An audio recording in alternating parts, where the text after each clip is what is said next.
Hello दोस्तों, हमारे channel tell trail में आप सभी का बहुत बहुत स्वागत है।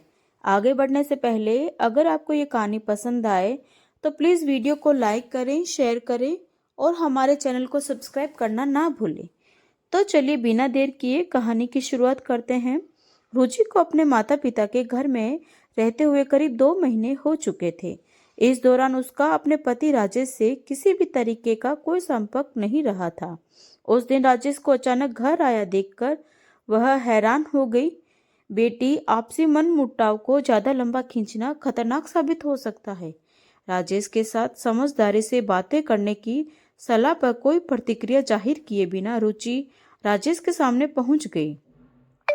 तुम्हें मेरे साथ घर चलना पड़ेगा, सुबह राजेश ने बिना कोई भूमिका बंधे सख्त लहजे में कहा। तुम्हारा घर मैं छोड़ आई हूँ। रुचि ने बेरुखी अंदाज में अपना फैसला उसे सुना दिया। क्या हमेशा के लिए? राजेश ने उत्तेजित होकर सवाल किया। ऐसा ही समझ लो, रुचि ने भी विद्रोही स्वर में जवाब दिया। बेकार की बात मत करो, मेरी सहन शक्ति का तार टूट गया तो पछताओगे। राजेश भड़क उठा। मुझे डराने धमकाने का अब कोई फायदा नहीं है, रुचि ने निडर होकर कहा। अगर तुम्हें और कोई बात नहीं करनी है तो मैं अपने कमरे में जा रही हूँ। राजेश ने अपनी पत्नी को अचरज भरी निगाहों से देखा। उनकी शादी को करीब 12 साल हो चुके थे। इस दौरान उसने कभी सपने में भी कल्पना नहीं की थी कि रुचि ऐसी विद्रोही अंदाज में उससे पेश आएगी। उठकर खड़ी होने को तैयार रुचि को हाथ से रोका। राजेश ने बैठने को कहा और फिर बताया, कल सुबह मोहित और मनीषा हॉस्टल से 10 दिनों की छुट्टियां बिताने घर पहुंच रहे हैं।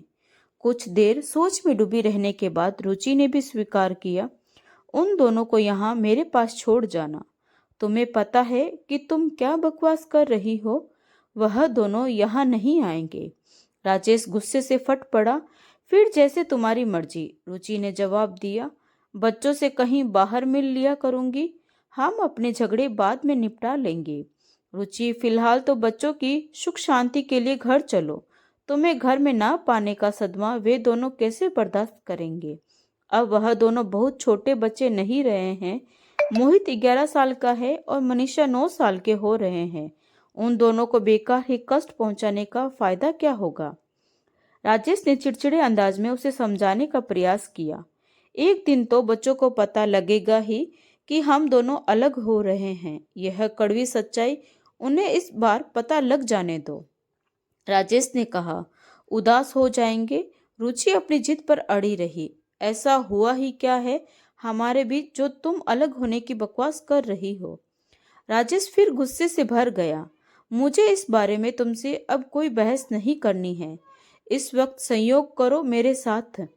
रुचि ने कोई जवाब नहीं दिया। वह सिर झुकाए सोच में डूबी रही। राजेश ने अंदर जाकर अपने सास ससुर को सारा मामला समझाया। मोहित और मनीषा की खुशियों के लिए हम किसी भी कड़ी से समझौता कर सकते हैं, यह कहकर राजेश ने सारा मामला सुलझाने की कोशिश की। रुचि के मन में अब गहरी उलझन थी। नाराजगियों को शिकायतें भुलाकर सब राजेश की तरफ हो गए थे। अब रुचि पर ससुराल वापस लौटने का दबाव बढ़ने लगा था और अपने बच्चों से मिलने के लिए उसका मन पहले ही तड़प रहा था। अंततः उसने एक शर्त के साथ राजेश के साथ घर लौटने की बात मानी। मैं तुम्हारे साथ बच्चों की मां के रूप में लौट रही हूँ, पत्नी के रूप में नहीं। पति पत्नी के रिश्ते को फिर से जोड़ने का कोई प्रयास न करना। तुम कसम खाओ तो ही मैं वापस लौटूंगी। रुचि ने अपनी शर्त राजेश को बता दी। अपने निर्णय को सुनाकर रुचि ड्राइंग रूम से उठकर अपने कमरे में चली आई। सुबह के वक्त में नजर आ रहे जबरदस्त बदलाव ने उसके माता पिता, पति और उसे खुद को भी अचंभित कर दिया था। रात को रुचि की आंखों में से नींद दूर भाग गई थी। पलंग पर करवटें बदलते हुए वह अपनी वैवाहिक जिंदगी की यादों में खो गई। उसे वे घटनाएं और परिस्थितियां रह रहकर याद आ रही थी जो अंततः राजेश और उसके दिलों के बीच गहरी खाई पैदा करने का कारण बनी थी। उस दिन देर से लौटे राजेश की कमीज के पिछले हिस्से में लिपस्टिक से बना होठों का निशान रुचि ने देखा। अपने पति को उसने कभी बेवफा और चरित्रहीन नहीं समझा था, लेकिन सच्चाई जानने के बाद जब वह उसके पीछे पड़ गई तो राजेश अचानक गुस्से से फट पड़ा था। हाँ, मेरी जिंदगी में एक दूसरी लड़की है। राजेश ने रुचि के दिल को गहरा जख्म देते हुए चिल्लाकर कबूल किया। उसकी खूबसूरती, उसका साथ मुझे वह मस्ती भरी सुख देते हैं जो तुमसे मुझे कभी नहीं मिला। मैं तुम्हें छोड़ सकता हूँ, उसे नहीं। मेरे सारे गुण, मेरी सेवा, मेरी समर्पण को नकार कर क्या तुम एक चरित्रहीन लड़की के लिए मुझे छोड़ने की धमकी दे रहे हो? राजेश की आखिरी बात के लिए रुचि को जबरदस्त मानसिक चोट पहुंची थी। उस लड़की के लिए अब कोई शब्द कभी मेरे सामने नहीं निकालना और ना उसे छोड़ने की बात करना। तुम अपनी घर गृहस्थी और बच्चों में खुश रहो और मुझे भी खुशी से जीने दो। कहते हुए बड़ी बेरुखी दिखाते हुए राजेश बाथरूम में घुस गया। उस रात रुचि ने अपने पुराने दिनों को याद करके भी आंसू बहाए। राजेश शादी के बाद से ही उसे अपमानित करने का कोई मौका नहीं छोड़ता था। वह बाहर वालों के सामने बेइज्जती कर उसका मजाक उड़ाने का भी कोई मौका नहीं छोड़ता था। रुचि के सुंदरता और नैन नक्शों की तारीफ नहीं, बल्कि उसके सामने रंग का रोना भी अक्सर जान पहचान वालों के सामने करता। घर की देखभाल में जरा सी कमी रह जाती तो उसे रुचि को डांटने का मौका मिल जाता। उसका कोई काम राजेश के मुताबिक ना होता तो वह उस पर चिल्लाता। बच्चों के बड़े होने के साथ रुचि की जिम्मेदारियां भी बढ़ी थी। 2 साल पहले सास के निधन के बाद वह बिल्कुल अकेली पड़ गई थी। उनके न रहने से रुचि का सबसे बड़ा सहारा टूट गया था। राजेश के गुस्से से बच्चे डरे सहमे रहते। उसके गलत व्यवहार को देखकर सारे रिश्तेदार, परिचित और दोस्त उसे एक स्वार्थी इंसान बताते थे। रुचि परेशान हो जाती, पर कभी किसी बाहरी व्यक्ति के मुंह से राजेश की बुराई सुनना उसे स्वीकार न था। वह दिल से बहुत अच्छे हैं, मुझे बहुत प्यार करते हैं और बच्चों में तो उनकी जान बसी है।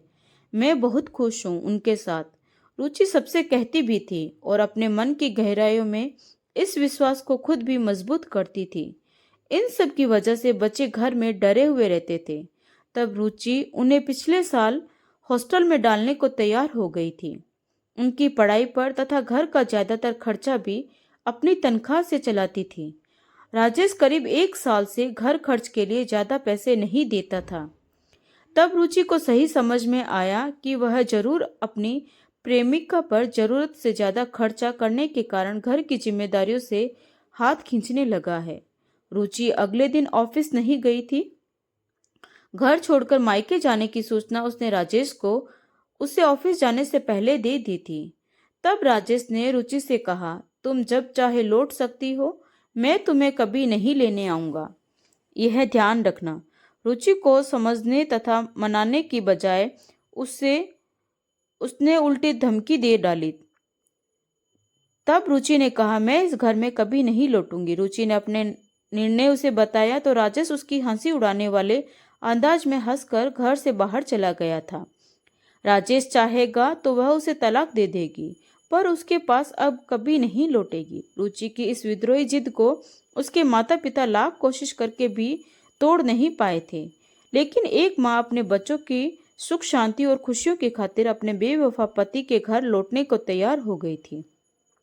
रुचि को अगले दिन उसके माता पिता राजेश के पास ले गए थे। उसने वहां बच्चों के पहुंचने से पहले घर की सफाई की और फिर रसोई संभाल ली। अपने बेटे बेटी के लिए उनके मनपसंद चीजें बड़े जोश के साथ बनाने में जल्दी व्यस्त हो गई थी। राजेश और उसकी बातचीत में कुछ मतभेद थे। दोनों बच्चों को स्टेशन से लेकर करीब 11 बजे के करीब घर लौटे।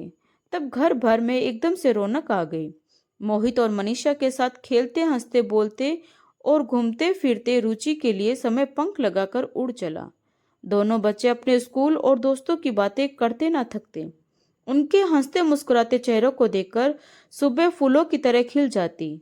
जब कभी सुबह अकेली होती तो रुचि मन ही मन यह जरूर सोचती कि अपने कलेजे के टुकड़ों को वह कैसे बताएगी कि मैंने उनके पापा को छोड़कर अलग रहने का फैसला कर लिया है।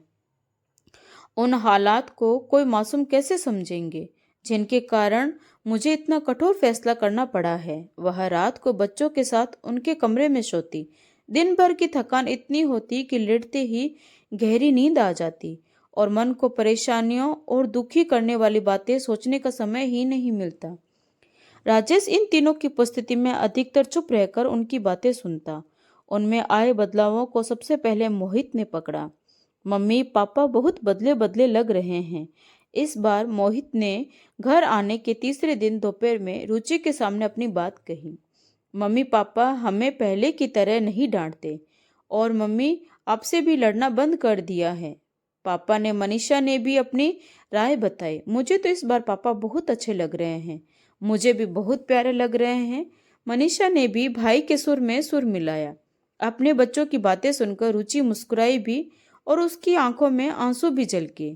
राजेश की बेवफाई को याद कर उसके दिल में एक बार फिर नाराजगी, दुख, अफसोस और पीड़ा की तेज लहर उठी। जल्द ही रुचि ने बच्चों के साथ बातचीत बदलकर इधर उधर की बातें करने लगी। एक दिन रात राजेश बैडमिंटन खेलने की 4 रैकेट और शटल को खरीद लाया था।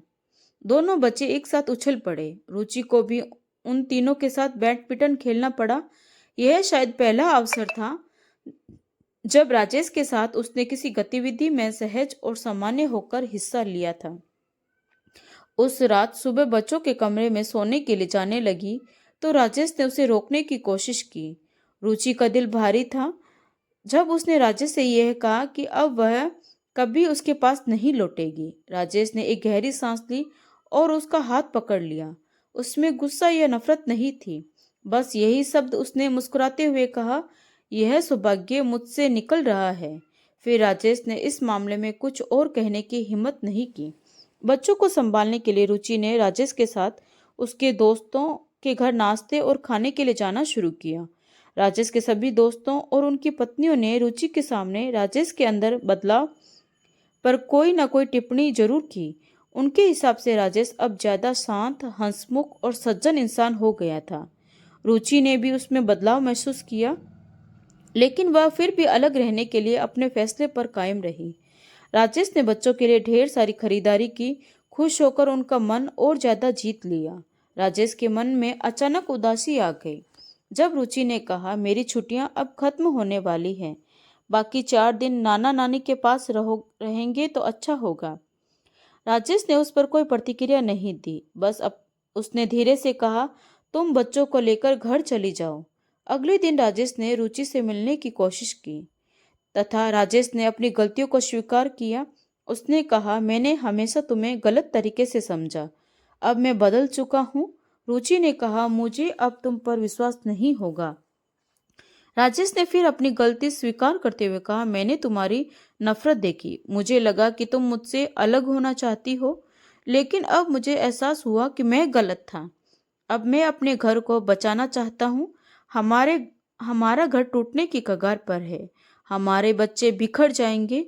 अब मैं पूरी तरह से बदल चुका हूँ। अब मैं अपना घर परिवार बचाना चाहता हूँ। मैं किसी लड़की की बातों में फंस गया था। उसने मुझे धोखा दे दिया। मैं अब उससे पूरी तरह दूर हो चुका हूँ। प्लीज मुझे माफ कर दो। रुचि ने चुपचाप उसकी बातें सुनी और उसके बाद उसे कुछ देर के लिए सोचने का समय दिया। जब वह कमरे में वापस आई तो उसने राजेश से कहा, तुम अब अच्छे इंसान बन सकते हो, लेकिन मुझे वक्त चाहिए। कुछ समय बाद सोच विचार कर रुचि ने राजेश के साथ रहने का फैसला किया। राजेश ने अपनी गलतियों को सुधारा और आज वह एक सुखी परिवार के रूप में बच्चों के साथ रह रहे हैं। तो दोस्तों, आपको यह कहानी कैसी लगी कमेंट करके जरूर बताएं। कहानी अच्छी लगी हो तो प्लीज़ लाइक, शेयर, सब्सक्राइब जरूर करें। तो मिलते हैं एक नई कहानी के साथ। धन्यवाद।